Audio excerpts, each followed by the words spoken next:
My name is Howard, and I've been in this particular shelter for the last 6 weeks. 3 years ago, I was staying at 2551 San Pablo Avenue, and there was a huge fire where a lot of people had died. And luckily, I was the last one to get out. Where the place is, I'm used to seeing the street light. And when I woke up, my place was completely dark. Not knowing that I took on all this smoke, I thought it was a blackout. So what I did was I went to the window, opened up the window. As soon as I opened up the window, it brought in a draft where the fire started coming in under the door. So I had probably around 3 to 4 minutes to really wake up and figure out what was going on. I ended up jumping out the window. I was on the second floor and I hurt my back, but basically, as long as I didn't die, I consider that as a wonderful thing. That the fact that I got out because I didn't realize how much smoke I had took in. If I did not wake up and just open up my eyes and notice it was dark, I probably wouldn't be here today.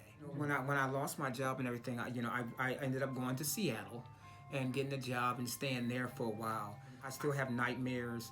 I still get real nervous. When I'm in a deep sleep, I wake up thinking I'm in the fire. I'm still going through the psychological things because of it.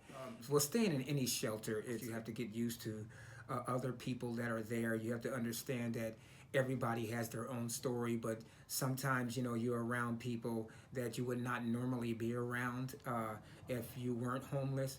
But I just try to always stay humble and try to understand that everybody has their problems. There's other people that can't sleep and they're up all night. So basically, even though I sleep in a shelter, I am never really sleeping comfortably because my mind is always thinking of my surroundings and what's going on. There's always something going on around you at night when you're in a shelter. It's never completely quiet. Yes, I was staying in a different shelter, and the reason why I got out of that one because at the time, when I started doing my own research on this virus and started finding out that a lot of the people didn't have the right correct PPE. There was a lot of people walking around with no masks. They weren't taking temperatures. I wanted to be in somewhere where I could actually feel as safe as I could in a shelter. And when I came here and found out that you have to have a mask, they take your temperature and things like that, I thought that this would be the best thing for me as far as my safety is concerned. I've lost a sister. Oh, no. I've also lost one of my first loves died. It's been really tough, but I try not to concentrate on that right now because I have enough going on in my mind now. But there's been a lot of loss that I've been dealing with. My main thing is to try to stay as safe as possible and try to survive. Yeah. What I've been doing is hopping on the train and riding the train 11 to 12 hours a day, and then coming back when it's time for me to come in. That is really tiring because it's hard to sleep at night, when you're indoors with people. Can you imagine how hard it is to sleep on a train with all that noise and people coming in and out?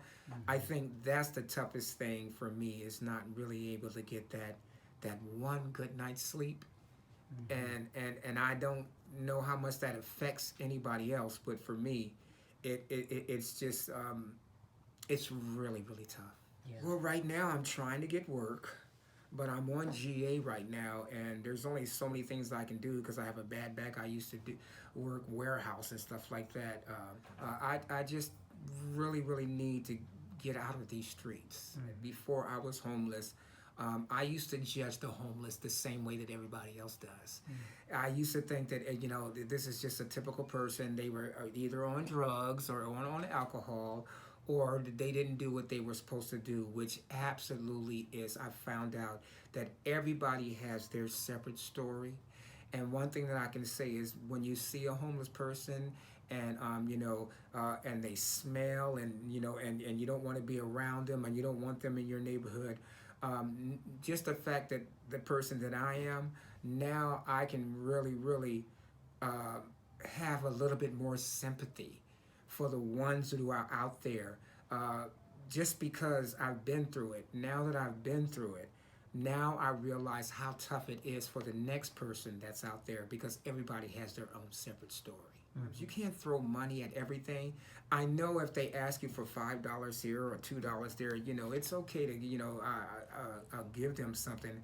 But I think the biggest thing is to go to your mayors and your Congress and let them know that they can do so much more. If they could just get rid of some of the homeless and get them back on their feet, it would be so much more a better city. I'm afraid. I'm more afraid of getting robbed by somebody than the virus because of the environment that I'm in. There's so many things to be afraid of, but what I try to do is, in the position that I'm in, I gotta try to push all that fear back because I'm going through so much at this particular time. I'm just trying to make it as simple as I can in my own mind to try to take my fear and just put it back and try to concentrate on what I need to do and the best way that I need to do it to get back on my feet. We are people too, and we care about the city just as much as you do. We just need the help to get back on our feet.